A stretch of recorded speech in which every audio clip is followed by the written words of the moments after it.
साथियों और प्यारे बच्चों, मैं डॉक्टर ज्ञान प्रकाश शर्मा आपके सामने मैं लैब असिस्टेंट 12वीं बेसिस की जो सिलेबस है, अभी वैकेंसी जारी होने वाली है। 500 के लगभग पोस्ट आ रही हैं, जिसमें फिजिक्स का जो पोर्शन है वो मैं आप लोगों के सामने यूट्यूब चैनल ज्ञानोस्फीयर एडू के माध्यम से स्टार्ट करने जा रहा हूँ। आशा करता हूँ और मेरे को ये उम्मीद है कि आप लोगों को मेरी ऑनलाइन क्लासेस पसंद आएंगी और उससे मेरे को हौसला मिलेगा कि मैं बच्चों को ऑनलाइन टीचिंग करवाऊँ। मैं आप लोगों के सामने ये सिलेबस की थोड़ी सी चर्चा कर रहा हूँ कि लैब असिस्टेंट की जो क्लासेस हैं उसमें जो फिजिक्स का जो पोर्शन है उसमें सिलेबस सबसे पहले दृढ़ पिंड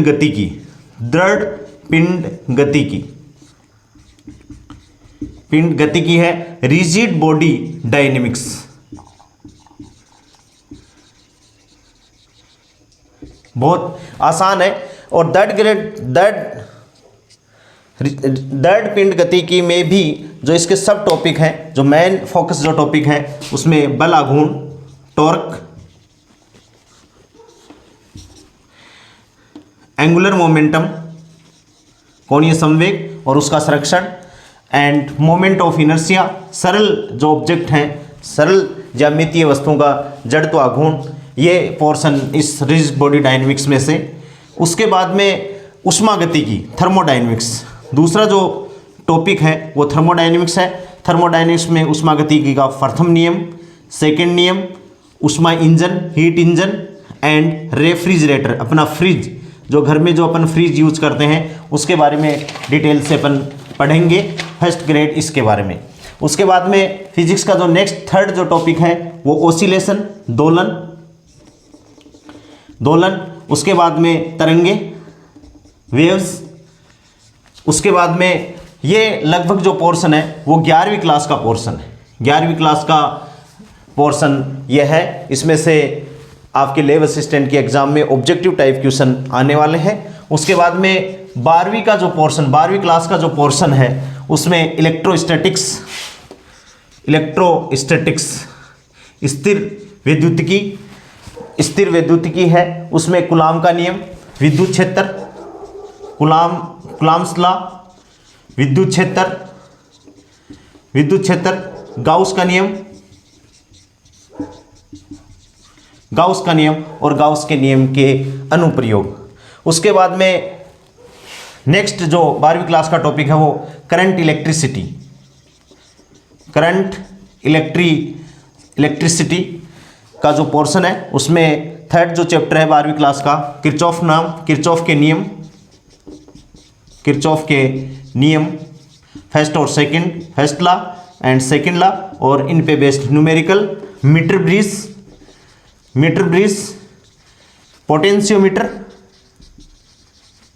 मीटर ब्रिज का मतलब है मीटर सेतु, पोटेंशियोमीटर का मतलब विभव मापी।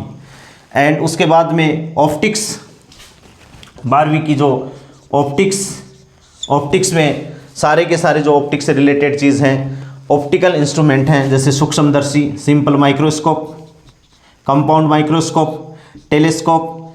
और टेलीस्कोप भी दो प्रकार के, एक तो refracting and another one is reflecting type telescope के बारे में अपन चर्चा करेंगे। उसके बाद में परमाणु वाला चैप्टर, और इसमें हाइड्रोजन परमाणु और उसका बोर मॉडल। उसके बाद में नेक्स्ट जो टॉपिक है वो नाभिक, न्यूक्लियाई, और न्यूक्लियाई के जो मेन पोर्शन है द्रव्यमान क्षति है, नाभिकीय बंधन ऊर्जा, नाभिकीय विखंडन और नाभिकीय संलयन। और उसके बाद में अर्धचालक युक्तियाँ। अर्धचालक में PN junction, PN diode, Zener diode जिसे अपन बोलते हैं, लॉजिक गेट, ETC। इन टॉपिकों में से लैब असिस्टेंट की जो परीक्षा है उसमें से फिजिक्स के पोर्शन का जो होगा वो ये सिलेबस है। इनको अपन एक एक करके इन सभी टॉपिकों को और इन पे बेस्ड न्यूमेरिकलों को अपन पढ़ेंगे।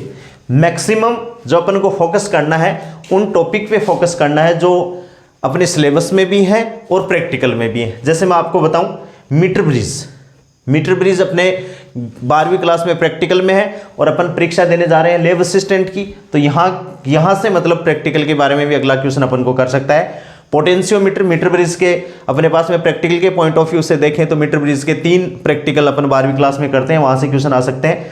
पोटेंशियोमीटर में विभवमापी में भी 2 अपने प्रैक्टिकल हैं विभवमापी के, तो वहाँ से क्वेश्चन पूछा जा सकता है।